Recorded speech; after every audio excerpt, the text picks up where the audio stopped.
Let my former sound engineer Cla-smate Kevin crash with me, but his antics over CGI, police procedures, and Tik Tok crushes ruined everything. So this is a story about my former friend Kevin. I met him through school for people between 18 to 35 years of age when I wanted to become a sound engineer. This is very important to the story. Kevin liked music and was actually a decent singer, but lacked any form of self-awareness and couldn't take any constructive criticism whatsoever. With that being said, let's start from the beginning. When I first started at this school to become a sound engineer, we all sat down and said hello to each other, told a bit about ourselves, etc. etc. Then our music teacher asked us if we did anything fun during our summer vacation. Kevin was very eager to say something, so our teacher let him start. He said he went to Germany with his family and bought a ton of very cheap cigarettes. Our teacher asked him, well, how cheap? Kevin almost yelled out 10 euros per pack.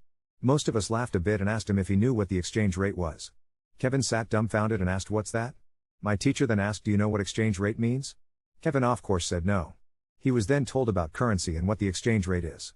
The following conversation went more or less like this: Kevin, but the pack said 10 teacher, but it was another currency, you paid almost double the price. Kevin, but the pack said 10, how is that more than 40? Our local currency, teacher, because euros are a different currency than our own. Kevin, but it said 10. I don't understand. Fast forward 6 months. Every December our school set up a Christmas theater play for kindergartners to enjoy during the first week of that month. Totally free, made kids happy, let our musicians and sound engineers get some experience in, fun week honestly. Anyway, we practiced this stuff from October until the week of the live shows. Kevin always wanted to be the lead actor, which means Santa. Kevin was a big guy and our school only had one costume for that part. When it was time to do costume testings, we found out that the big black belt for the Santa outfit did not fit Kevin at all. So when Kevin saw that, he flipped the F out. We were all yelled at. One of our guys had enough and told him lose 30 kilos in 3 days or figure something else out. Later that day our actors for the play had to practice their lines and some scenes. Kevin was pissed every time somebody took more than 0.5 seconds to react for their lines. Think Sharpay from High School Musical, that kind of diva. So he made himself very unpopular, very fast. The fun part about this is that even though he got pissed at others during practice, he was the person most notorious for forgetting his lines. The live shows. Every single one of us took it seriously. Even though it was a free show for children, we still wanted them to be happy. The show starts, everything runs smoothly. That is until Kevin walks on stage. 30 seconds in and he stares blankly at the other actors cause he forgot his lines. This continued for most of the show. You would think that it would be stage fright, right? Right? No. Kevin did this every single day throughout the entire week. Never bothered to read the script, never bothered to ask the others for advice. His excuse? I'm Santa, I'm the main lead, if you don't like me you can F off. Followed by hours of Facebook updates with nobody likes me, I'm a warrior of justice. Shout out to the real brothers. Etc. And I'm not done. This school was for musicians, sound engineers, camera guys, even game development. We all knew we had 4 years, taking classes, visit venues, concert halls, all the big boy stuff. But of course our regular classes were the usual thing. Now Kevin decided he knew better. Kevin didn't see this as a school. Kevin saw this as a place where he would sing, eat, shit, repeat. Through the 4 years he went there, Kevin participated in one class. 1 full-hour class. His excuse? I'm here to sing, not learn, deal with it. So of course we let him believe that. Finally me and my producer talked to him and said, look, you sit on an expensive chair in $1 million studio and stare at the screen. All you have to do is stay awake. So he went to class. Did he stay awake? Absolutely not. He fell asleep not once, not twice, but 3 times. After class was over we went out for a cigarette. I asked Kevin, you fell asleep 3 times, dude. How? His answer almost made me slap him in the face. This waste of air looked me in the eyes and said, the teachers doesn't have to be so hard on us. We are students, not African slaves. I asked him if he was serious and he said that he was, so I simply walked away. Later that day we had a big discussion about him thinking he could compare himself to African slaves. This turned into a big fight where Kevin dragged the entire school into it. Nobody sided with Kevin's slave theory, so he got the upper management to get a meeting with Kevin, me, and 2 others. The head of the school board told me apologize to Kevin or you won't leave my office. I told him that he would have a long day ahead of him, cause I didn't want to apologize for Kevin comparing himself to slave trading. After a 30-minute staring contest, he decided that me and the leader not backing down was dumb, and I should go back to class. I agreed and told him that football was on tonight. We both cheered for the New Orleans Saints. After this I met Kevin outside when I was smoking. He very humbly asked, can we talk? I cut myself with razors last night cause I was so mad. I asked him why on earth he would cut himself. Kevin looked at me and said, cause I read online that it's the popular thing to do when you are sad. I shook my head, called him an idiot but gave him a hug and said that all is forgiven. I did feel very bad since it actually cut himself. He had never done self-harm before or after that. Now, Kevin was a straight moron, no lying about that. But he always made the jobs harder for sound engineers. To paint you a picture, you have to adjust all the sound levels to create a nice mix as the end result. Does the drums drown everything out? Turn it down, can't hear the guitar? Turn it up. This idea was baffling for Kevin to understand. We were at a big conference for schools and educational places. We of course highlighted our sound engineering, music department and game development classes. So we were doing a few live songs to gather a crowd around our booth. Kevin had a few songs and my producer was doing the sound. Suddenly Kevin decided to cup the mic. Which is when you hold your fingers around the grill part of the microphone. This is the worst thing you can ever do to a sound engineer. Rappers are notoriously hated for this on a global scale. The reason that sound engineers hates this is because it will create feedback from the monitors and make the very annoying high-pitched sound that will make your ears bleed. So my producer kept adjusting the EQ and tried to turn the sound level on his microphone down. This did not sit well with Kevin. Every time the sound was lowered, Kevin sang higher. In the end my producer had to simply turn off Kevin's microphone. Kevin was furious. Yelled at everyone in sight. Walked up to my producer and asked, "WTF is your problem? Why did you do that?" Kevin was not happy when he was told your voice annoyed the microphone, speakers, and everyone around you. Kevin didn't talk to us the rest of the day. Now, a year after this we were all pretty much done with Kevin's moronic way of life. We were at this small festival where our school got to play some songs. The band before us started 15 minutes late. Every one of us just thought it was no big deal. Then there was Kevin with the big brain comment. The band on stage, which was another school, just finished a song. The front singer was just about to say something when Kevin yelled, "When are you going off stage so we can play?" At this time I had enough. So I smacked him in the back of the head and started yelling at him, "STFU you retard. Those are 13-year-old kids, it's not their fault." He turned around and said, "My girlfriend is right there man, I was just kidding." I just told him I didn't give a F and that he should keep his mouth shut. 2 years after this, we were both done with the school. I started working, he was. Well, he wasn't doing anything with his life. He couldn't find a job because he expected a month's pay for 2 days of work, and working 8-hour shifts are hard. He showed up to job interviews in sweatpants, long greasy hair he never combed, and he rarely showered either. Yet he didn't understand why he couldn't find a job. Then COVID happened and concerts weren't a thing at that point. So I started working in a vape shop to keep a steady income. Kevin vaped as well, so I sold him some liquid for wholesale price so he saved money instead of getting ripped off. Because of this, Kevin thought I was taking advantage of him and called me every name in the book. I got kinda annoyed by that and told him, "Whatever dude, you saved more than half off of everything because of me." So by me saying that, Kevin called me a racist. Kevin was a German immigrant, and told me I hated Germans. So I blocked him and haven't talked to Kevin since. I'm sorry this dragged on, but these but a few of the stories of my Kevin. I hope you enjoyed my ramblings of Kevin. This is an update to my first Kevin story on here. I really do apologize for making this so long, but I tried to slim it down as much as possible. First story, now for the update. An update on my last Kevin post. I have posted about my Kevin before and he is equally as stupid as before. Grab your popcorn, this is gonna be a long one. So, last year I split up with my at the time fiancé, had nowhere to go or to live. Kevin and I had started to get into contact again and offered me to move in with him, until I could get myself back on my feet. I was very thankful for this, as I would otherwise end up homeless. I started to live with Kevin and it didn't take long for the oddities to begin. Whenever I would buy myself snacks from the local supermarket, I would find the wrappings laying on the kitchen counter with him denying to ever touch my stuff. I told him he could take it since he let me live with him, but at least let me know so I could buy more if needed. Yet he kept denying it. Through Kevin I met my current girlfriend. She started basically living with us. Something we all enjoyed fully. One night, my girlfriend decided to have a girls' night out with one of her girlfriends and get a few drinks. Meanwhile I was staying at home with Kevin playing some video games. My girlfriend then asked me if we wanted to join them for some beers. We OFC said yes to this and started getting ready. When I came out of the shower, Kevin was in his bedroom to find some clothes. I could hear female moaning from his bedroom and thought to myself that's odd and opened the door to ask what was going on. While he was finding clothes, he decided to watch porn on his phone. I asked him, what's going on? He jumped up from the bed, trying to stop the video and said nothing was going on. I started laughing hard and said, "Bro, watching porn is normal, but maybe try and hide it better next time anyway." I was getting my expensive perfume and getting all nice, cause I wanted to make a good impression, since this was the first time meeting a friend of my girlfriend. I told Kevin that first impressions matter. Kevin is an odd one and decided to grab 5 different deodorants and put them on all at once. I looked at him baffled and said that's not how you do that, to which Kevin replied, "Yes, because the more you put on, the better you smell," to which I replied, "Dude, you put on 5 different fucking scents, it's not gonna work how you think it is." Before we left, Kevin got a phone call from a mutual friend of ours. Kevin started talking about how he was gonna get so much sex tonight cause there was gonna be a girl there. I had to politely tell him, "Yeah, don't count on it," to which he got upset. Kevin is a big guy, out of touch with any manners, hygiene or social awareness. Finally we show up to the bar, I introduce myself and decide to buy the next round.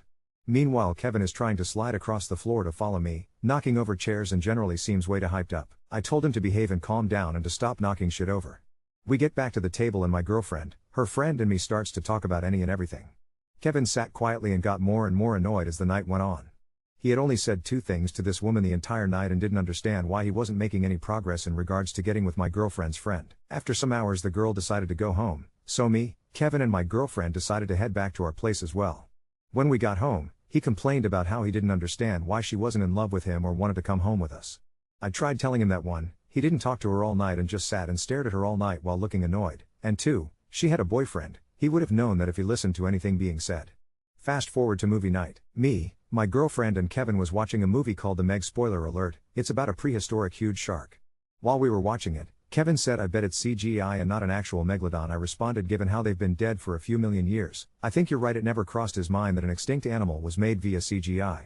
This wasn't the only movie or series that Kevin couldn't understand. In general, he didn't understand that CGI is a huge part of movies today. We were watching Fast X and a scene where somebody is jumping from one car to the other. Kevin said I bet it's camera tricks, no way would they do that in real life. I again had to explain how it's CGI and the cars in the scene is standing still in real life, everything else is made in post-production. They aren't actually risking lives by doing that. He looked at me baffled and said, are you sure? And I responded, yes dude, I'm sure, to which I was asked, how do you know? And my final reply was because they aren't risking people's lives in cars moving 120 miles an hour, making people jump out of one window through the other, while the cars are spinning around. It's common fucking logic whenever he sees movies. He thinks that what he sees is what they are actually doing, scene for scene. Except for someone getting killed, he gets why nobody wants to get killed in real life. A little while later, he was accused of raping somebody, which I know for a fact wasn't true. The police told him to come to the station to ask some questions, check his phone, etc. etc. While the police was going through his phone, he was held up in a holding cell. When they released him, he came home and said that he experienced police brutality, his human rights were stripped from him. I asked him what had happened and he said they took my rights away, held me in a cell, took my phone and wouldn't let me leave. My response was, okay, I get why that sucks, but that basic police procedure. They have to see what you say, how you react, check your phone for any evidence. That's not police brutality. Kevin then got angry and said, but I'm innocent. I then said, right, but how could they possibly know that without checking up on it? They need to find any form of clue or evidence to see what's true and what's not. Kevin then said, but they should know that I am innocent. I then get annoyed at him and growled and said, how the hell are they supposed to just know that? They have to look at and find evidence before they can reach a conclusion. That not police brutality at all. But they should know I'm innocent. Was the only thing he kept repeating after that. He was cleared of the charges luckily, but we knew he didn't do it. To this day he still thinks what the police did was illegal. Anyway. A while after that, my girlfriend and me moved into our own apartment. After a while, Kevin kept starting to ask us for money. Kevin had a habit of blowing his entire paycheck in 4 days and had to rely on everybody else. How, you may ask? He met a girl through TikTok and fell in love with her, and I mean really fell in love with her. She made it clear to him that she wasn't interested, but he still thought he had a chance. He put his flirting skills to work and started buying her gifts on TikTok. Those gifts are sort of animations that shows up for a few seconds and then, that's it I guess. I don't know. I don't use TikTok. He spent several $100s if not above $1,000 on these weird animations for her, cause he thought that would make her fall in love with him. He spent all his money traveling half the country to see her, then he didn't have any money to return either, so he was begging everybody for money so he could go home. He finally broke contact with her after 6 months and an insane amount of money spent. He also fell in love with someone else. My girlfriend had another friend, she introduced Kevin to said girl. Let's call this girl Emma. Emma and him started talking, and Emma thought it was a simple friendship, but Kevin fell in love after an hour. The day after Kevin started talking to her, me and Kevin were playing video games together. He kept being distracted by the phone and we kept losing because he couldn't stop looking at their conversation on Messenger. It got so bad that right after he sent her a message, he kept whispering respond, respond, respond, respond over and over again. Let me make it perfectly clear. Kevin had just sent the message, she literally didn't get half a second to respond, let alone read his message. She quickly got tired of him and she said she just wanted some alone time and wouldn't be on her phone for the rest of the day. This didn't sit well with Kevin. The following messages read like this: Kevin, do you want to talk tonight then? Emma, but it already is tonight? Kevin, yes, but then we could say we just talked until a specific time?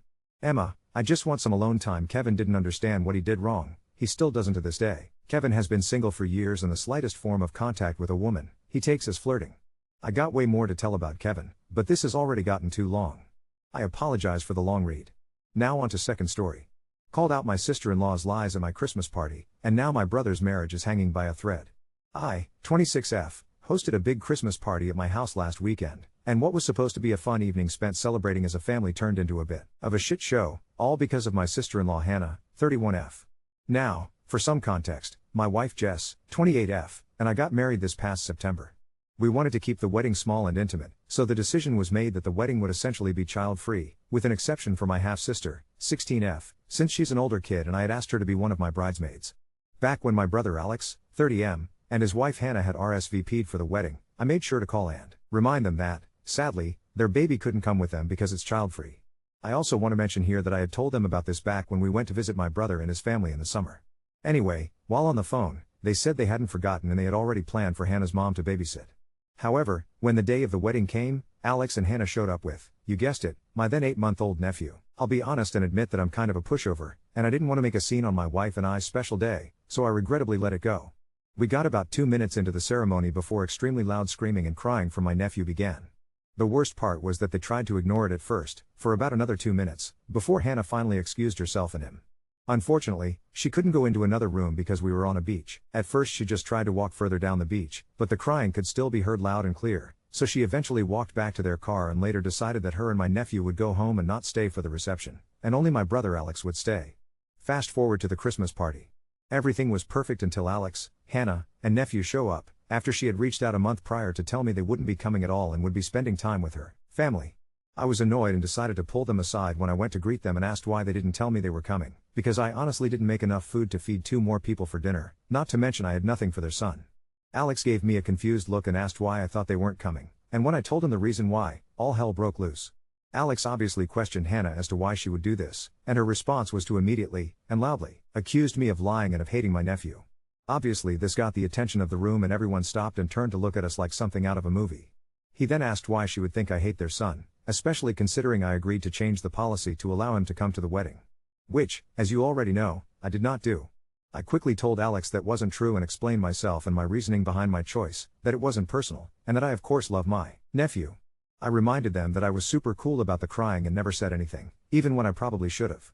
Jess started to walk over to us from the kitchen, most likely to try and defuse the situation, bless her heart, all while Hannah doubled down and tried to make it seem like I was lying, so I lost it and said, well, if I'm a liar who hates your kid, then I guess you should probably get the fuck out of my house. Jess stopped dead in her tracks and the silence that came after was eerie. Hannah then started crying, and quickly left with my nephew and slammed the front door behind her. My brother turned and gave me a sad look before following behind her. It didn't take long before I started to feel embarrassed that I let things escalate like that. Jess comforted me after they left and we ended the party early because I don't even know how to properly process what just happened. Later, my brother texted me, saying he didn't know who to believe. Apparently, Hannah is adamant that I allowed her to bring their son to the wedding last minute because I felt bad for trying to control what she gets to do with her baby. She's also saying I made the Christmas party thing up as well, claiming I've always had a vendetta against her and want to make her look bad. Alex says he just needs time and that he's heartbroken and worried that Hannah isn't who he thought she was. Other family members have been texting me, saying they're on my side, but I do kind of feel like an asshole for how I handled everything at the party. I know Hannah is trying to drag my name through the mud, but I feel guilty for making her cry, intentionally trying to publicly humiliate her, and for ruining the vibe of my own party. So, Ida for causing a rift in my brother's marriage by calling out my sister-in-law for lying in front of everyone at my Christmas party? If he stays with her, moving forward make sure everything related to events and planning is in writing, through your brother only, or on a group chat. And don't accept phone calls from her. It's nice that you feel compassionate toward your sil, especially for your brother's sake. But you didn't create this problem, and if you didn't call her out on her lies and manipulation, she would just do it more. You can't really keep the peace in a family situation like this. Trying to keep the peace is like trying to hold down the lid on a pot that's trying to boil over. You can hold that lid all you want, but the pressure is going to keep building until it explodes unless you do something about the actual source of the problem. And there's no way you could have handled this where no one would get upset. You've probably chosen the path that would lead the lowest total amount of upset over time, even if it meant an uncomfortable amount of upset right now. Update 1. I originally intended to look more in depth at the comments and reply to some/answer questions, but I've too stressed and too preoccupied because so much has happened in a short time. I now have a lot of new information to share that has changed everything. My brother is now going to be staying with my wife and I for the time being. We decided this when he unexpectedly arrived late last night, and we had a long talk where I learned the full scope of everything that had happened with Hannah, after the party up until now. He said that after taking some time and space away from her, he asked her to have a sit-down talk. He explained to me that during this time he realized she was 100% lying and I was 100% telling the truth, but still wanted to try and give her a chance to fully explain why she would act the way she did, why she would lie, and how she could justify treating him and I this way. Hannah tried to deflect and gaslight him when first confronted, but when he made it clear he wasn't having it, she snapped. And admitted to him that she's always disliked me, and the main reason why is because she's uncomfortable with my lifestyle. She went on to say that Jess makes her the most uncomfortable due to her appearance and what she wears. My wife is extremely masculine presenting, and that she's just so sick and tired of pretending none of this upsets her. There was more, but Alex said that was all he was going to tell me. All of that was of course her reasoning for lying to my brother by telling him that I allowed the baby to attend the wedding last minute, and that she had secretly hoped her baby would fuss or cry and ruin part of the ceremony, which obviously happened. She explained that she wanted to do something similar for the Christmas party in order to make me look unhinged and like I didn't want them there, making the wedding incident seem like a completely different situation to the family, one where she is the martyr and I the aggressor. I always knew she didn't like me, but fuck, I didn't realize she was so homophobic that the mere fact Jess and I exist at all is detrimental to her. I decided that I'll never tell my wife the details Alex told me, but I'm honestly glad I know all of this now. I'll never feel guilty for calling out shitty behavior from people ever again. Alex assured me that he was extremely disgusted with her and what she said, and had absolutely no idea she felt this way at all. But, he then told me he wasn't actually done telling me everything she confessed. Here's where shit really hits the fan. Hannah, after going on her homophobic rant, started to get antsy and pace around the room, leaving my brother just sitting there, devastated and confused. After a few minutes of said pacing, she continued to confess to my brother, now explaining that not only is she having an affair, she is also 100% certain he's not the biological father of their child they've been raising together these past 11 months. What made things even worse was, after some prying, she eventually let it slip that the affair has been going on for 6 fucking years. She claimed it was love at first sight when she first met her college friend's older brother Josh, 42M, at a party 6 years ago, but she also knew she never wanted to lose my brother as he was her perfect match, which obviously makes zero sense all things considered. Also, for some added context, they've been married for around 6 years, meaning she has been having an entire secret, serious relationship with another man for the entirety of her marriage to my brother. Safe to say I am completely shocked, and all I've been doing is spending time with Jess and also Alex. He has been staying with us as I mentioned above, since things are extremely tense and hostile between him and Hannah. They are obviously going to be getting a divorce, but with Christmas literally around the corner, everything is on pause according to him. I respect this, but also cannot wait for her to officially no longer be in our lives. As for Hannah, she seems to have quite literally moved on overnight with Josh and their baby. Overall, I cannot believe she'd betray my brother like that, and I'm sad to know she's been so hateful towards me because of my sexuality. I don't know if I'll have another update, but maybe? I just feel so depleted after yesterday. I hope your brother can make a clean split and the baby isn't his. I'm sorry your brother is hurting, and I'm proud of you for calling her BS out.